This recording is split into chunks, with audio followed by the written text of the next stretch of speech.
Hai, Assalamualaikum. Saya Alis Nabiha binti Abdul Malik. Hi, my name is Daryl. Hi, my name is Nur Najiha. My name is Parwan Danis Murthy. My name is Tam Yonjen.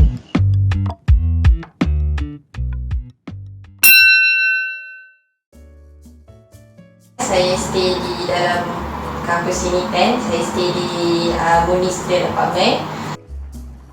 During MCO, I stay at Cendekiawan Uniten. Masa MCO, saya tinggal dekat Murni 3, tingkat 3, macam je lah. During the MCO period, I prefer to stay inside the campus. Yeah. During the MCO, I'm staying in hostel. Sepatutnya dalam rumah tu ada 6 orang termasuk saya. Dan 5 orang tu semua sempat balik. Tapi saya tak sempat balik. So memang saya sorang-sorang je kat rumah tu.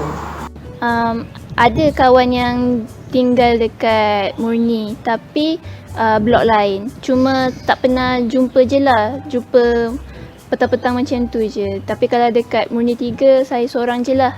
Luckily, my friends are staying back also. Yay! So there are 3 of us in the house. My few other college mates went back to their hometown. My friend from Kedah also, he went back to Kedah the first day after the government announced the MCO going to start. So only me and my roommate Tam. My roommate, he also stayed with me. He didn't go back during the MCO. So during the MCO, and then we stay together. Rasa macam hilang macam tu tiba-tiba kan. So rasa sedih lah. Sebab macam nak balik juga. Tapi tak boleh.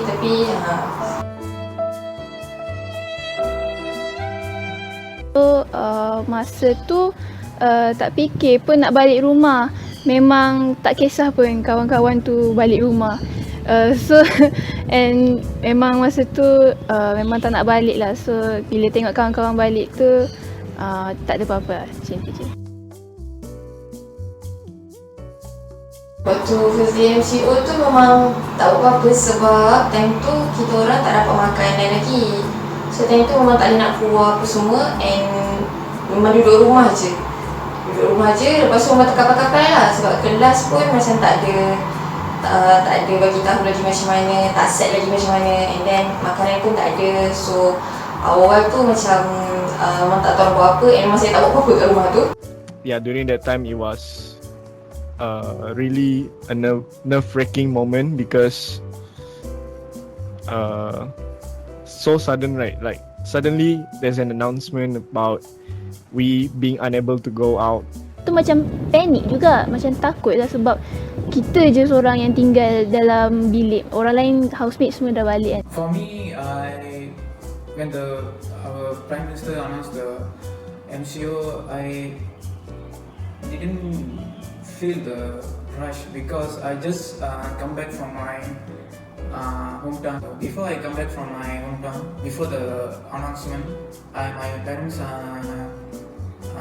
bought me then few things lah. So after our Prime Minister announced the MCO, I didn't feel the rush because I got things for my basic needs. And then our PM then announced it start to March of 18. Yeah, start to MCO, and then that time, especially the Tesco or the Central Mall, all the thing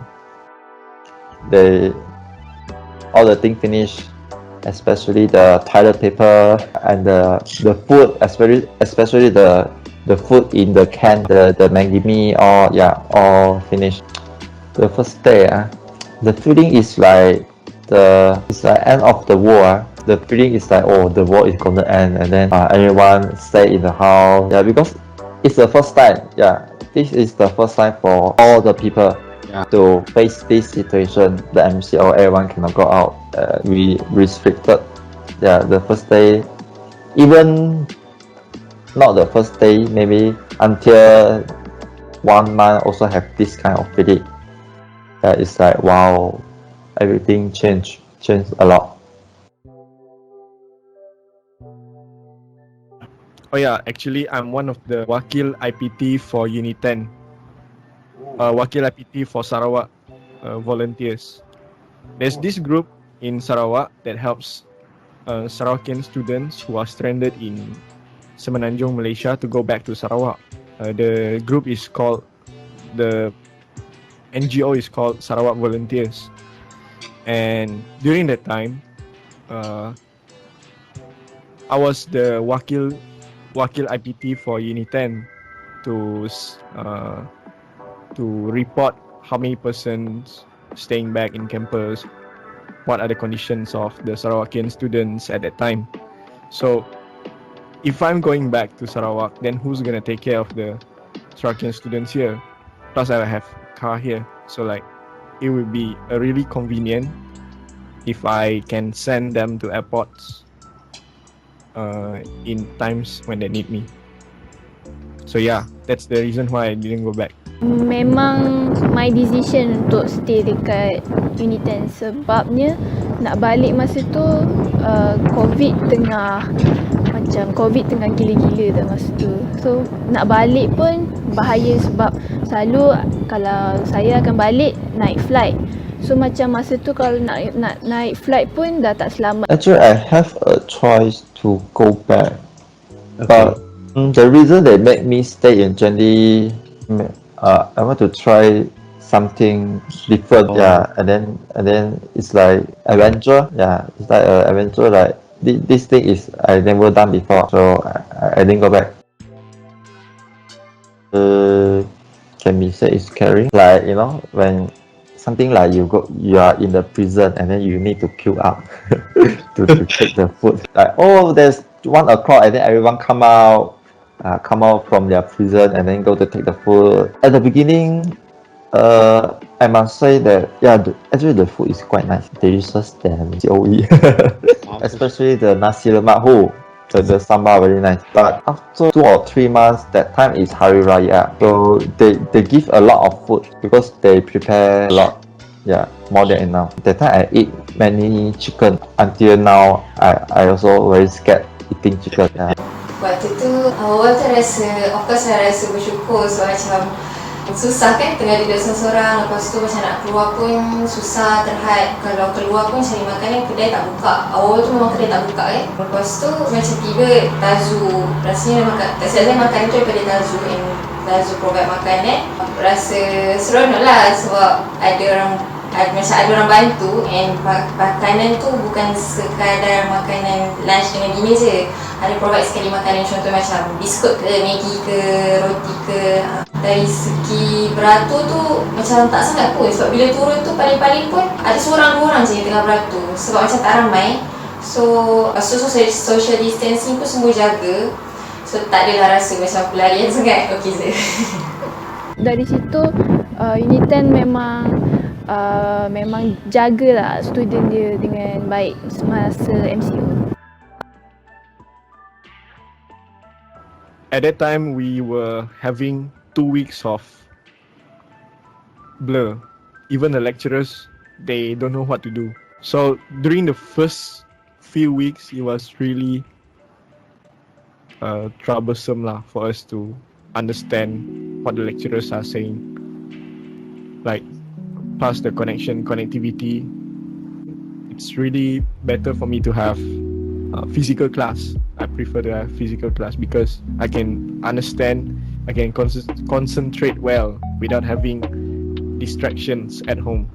Actually, at the beginning, the online class is not so scheduled.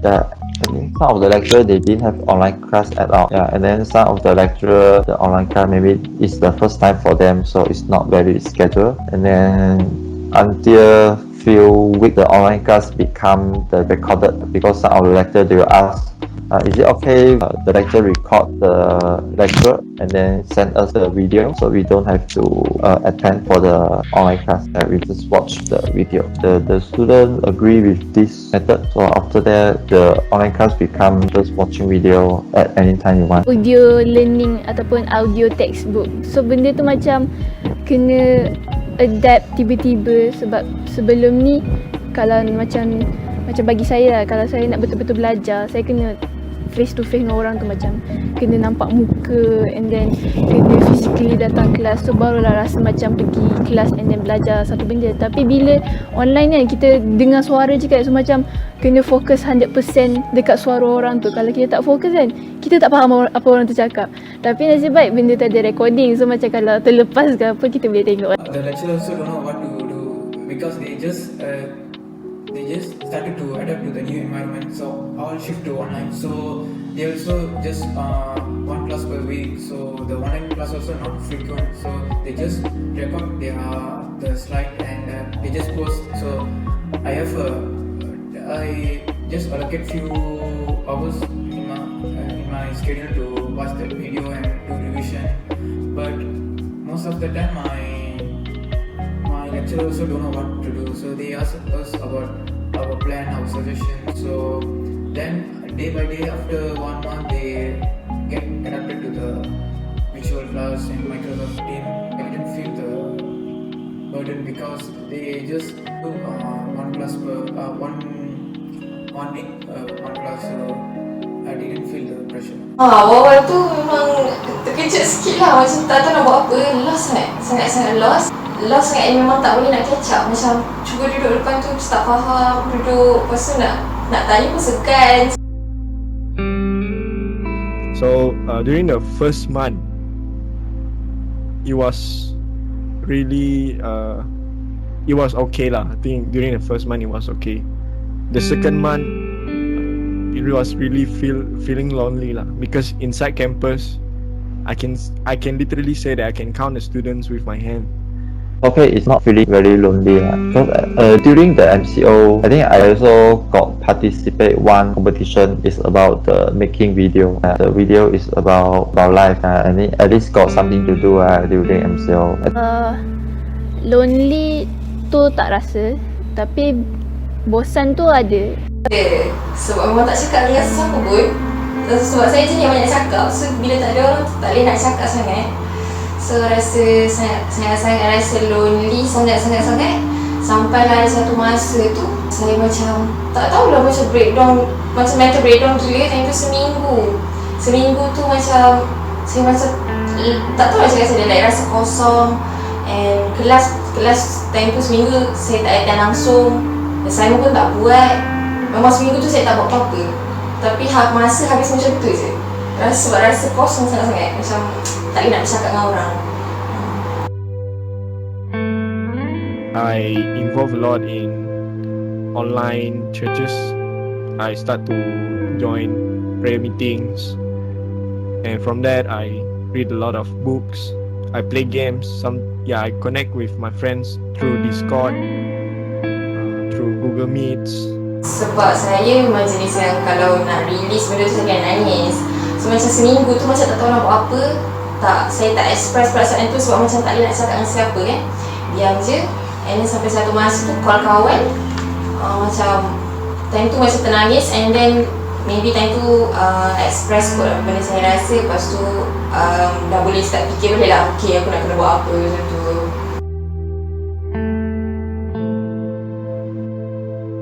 I think I will be going back because at this time I think most of the students from Sarawak, they are staying at Sarawak already. Yeah. Not I mean like from inside Uniten, there's literally like only tinggal a few Sarawakian students. Most of them, they went back already. They are doing their online learning at the comfort of their homes.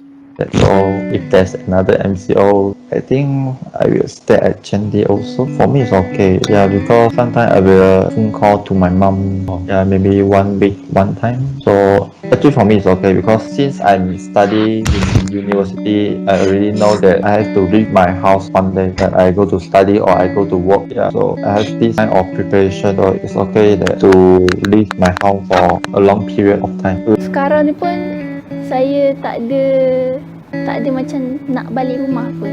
Sebab satunya macam saya kata awal tadi, saya kalau balik rumah naik flight, tapi kalau nak naik flight sekarang dah bahaya. So macam and then kalau nak balik juga kena quarantine dulu 2 minggu at least sebelum kita dengan family kita ke apa. So macam saya lebih fikir kepada keselamatan diri dengan keluarga lah, efek kalau saya balik. It depends because my first priority is my family because I love them so much,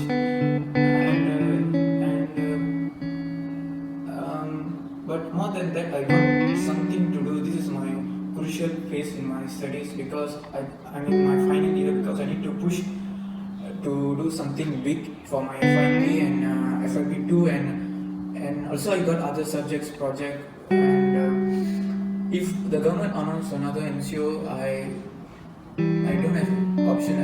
I need to stay at Changi. Takut kalau sebab sekarang ni kawan-kawan ada, lepas tu sekarang tengah final year and ada certain benda yang memang kena buat dalam unit 10. Contohnya dari segi macam ada certain lab nak guna dalam unit 10 ni, so kalau balik rumah macam susah sikit lah nak buat FYP. Lepas tu daripada segi environment, kat sini lebih senang nak study, kalau kat rumah susah sikit sebab rumah kan.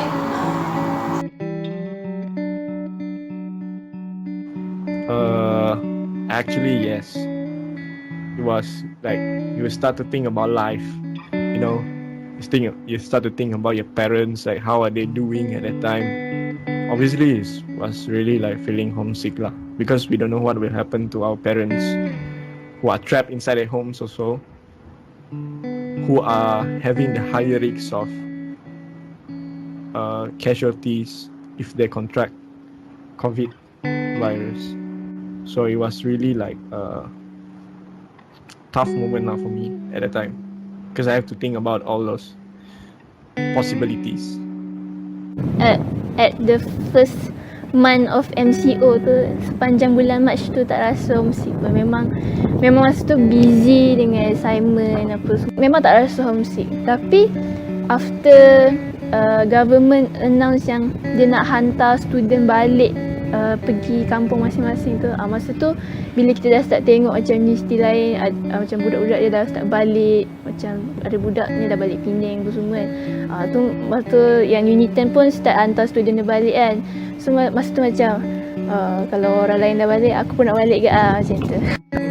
Almost 4 months right in MCO, so good chance to spend our time with our family. So during the MCO, I miss my family because I cannot go back to my hometown. Of course homesick. Dia sebenarnya sebab dapat makanan tiap-tiap hari kan. Tapi dapat makanan tu makanan macam orang masak. Makanan memang orang masak kan. Memang dah nasi, lepas tu lauk pula memang ada sayur dengan ayam ke apa kan. So macam rasa rindu rumah lah. Lepas tu ada sampai satu masa tu memang ada time MCO tu saya jarang call mak ayah, jarang call family sebab tak nak nangis. So, tapi ada satu masa tu diorang video call kot, time tu tengah bulan Ramadan. So time tu berpuasa sama-sama like through video call lah. Time tu memang rasa macam lagi homesick lagi rasa nak balik. At that time, I don't have any girlfriend, so I don't know if I miss anyone. I just like think about my parents, think about life. Tak ada pun.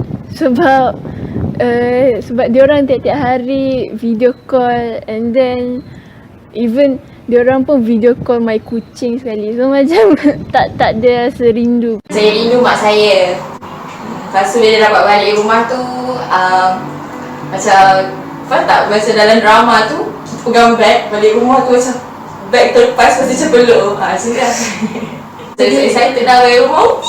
Macam tu Umi pun aduh dah balik, excited. Lepas tu macam makanan dah tersedia atas meja. Lepas tu balik rumah tu sambil makan sambil nangis.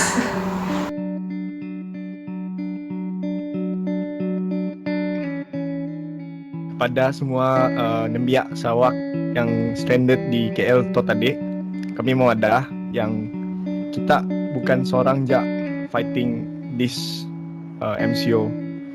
Kita harus sentiasa berwaspada, sentiasa harus bersemangat, even though si dapat balik jumpa parents kita di kampung sia, tapi kita harus tahu yang experience kali tu MCO is gonna be something great in future kita kelak. Kita akan belajar banyak benda bila kita alone di tempat orang lain. Ni aja. For me, maybe one of the person that I would like to call is my mom. But now she's working, so I think she won't pick up the phone call. Yeah, so the reason why maybe the most in the family, I'm talking to my mom. I communicate with. I stay with my mom. The time I spend with my mom is the most compared to other family members. So we are more close. Yeah. Actually, during the MCO, we also got chatting, but I never expressed the feeling that I very miss them, I really miss her, or very appreciate everything she do. But this made me recall that I participate one of the activity before. Yeah, and then the activity, they got a small activity, and then the last one is calling your parents and say that I love you like that. That time I got call my mom, and yeah, it's quite awkward to say that. Aku nak kata yang aku appreciate sangat engkau tolong aku masa MCO hari tu, masa aku tak boleh balik masa tahun lepas, bukan tahun lepas, bulan Mac hari tu. Sebab kau banyak tolong aku dari segi kau video call aku supaya nak tengok aku hidup ke tak. So macam thank you so much bro.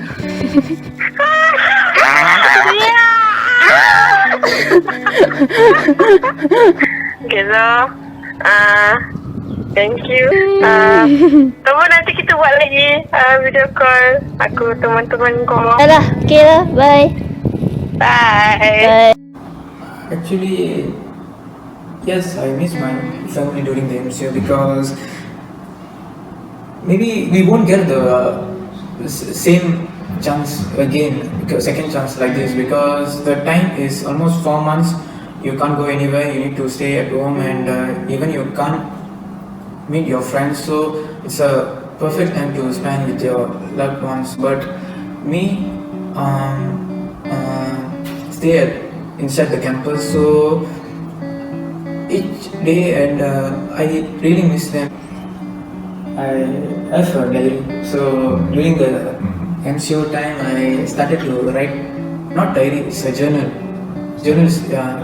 So I write my emotions, my feelings, my thoughts, everything in that book journal. So that book, maybe in future, maybe after my studies at Uni10, after I get a job, maybe I will give that book to my mom to read first, because she always worried about me a lot, and so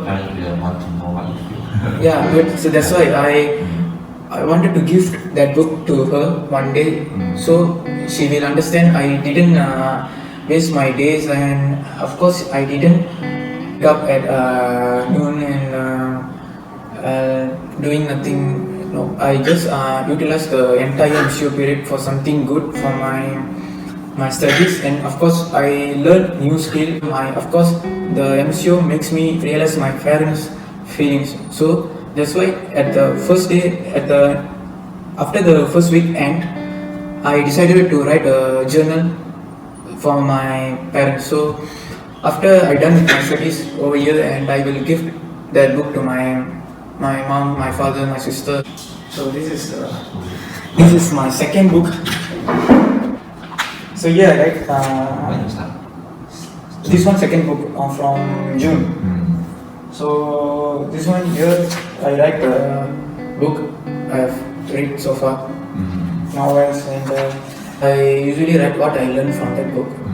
So this one, yes, this one is my daily thoughts.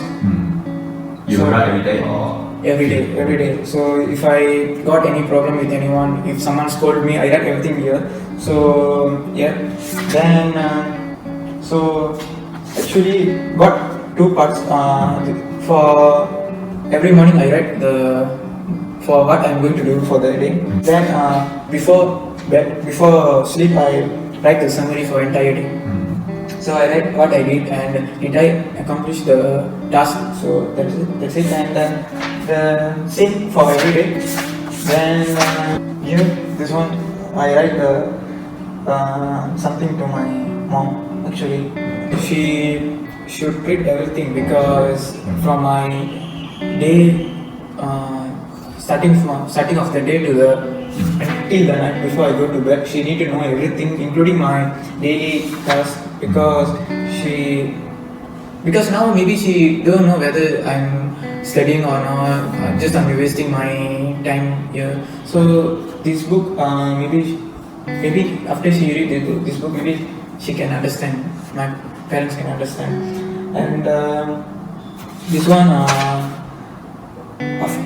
1st October, I write about my parents. That day I miss my parents so much, my family. So I write about I miss my mom and I miss my father. So I also write about my mistakes, my past mistakes. So I write everything over here. So this one I write on 1st October. So the second day I felt cannot tahan ready, so I went back to my hometown. So yeah, just do this. That's it. Okay, saya call mak saya. Hello, yeah, Umi, yeah. Umi ada rindu. Jangan nak terkejut sangat. Macam kau tak pernah cakap lah kau rindu. Kalau rindu. Oh, suruh balik. Umi, apa ni? Diorang kawan Long ada ikut untuk assignment macam tu lah. Lepas tu dia tanya time MCO. Kan Kak Long terkandas itu kan. So dia tanya time MCO rindu siapa. So kau cakap lah rindu Mi, rindu mak. So dia cakap lah, oh sedih lah, nangis so. Lepas tu cakap lah, lepas tu dia suruh lepas tu dia suruh call. Lepas tu dia cakap lah rindu Mi.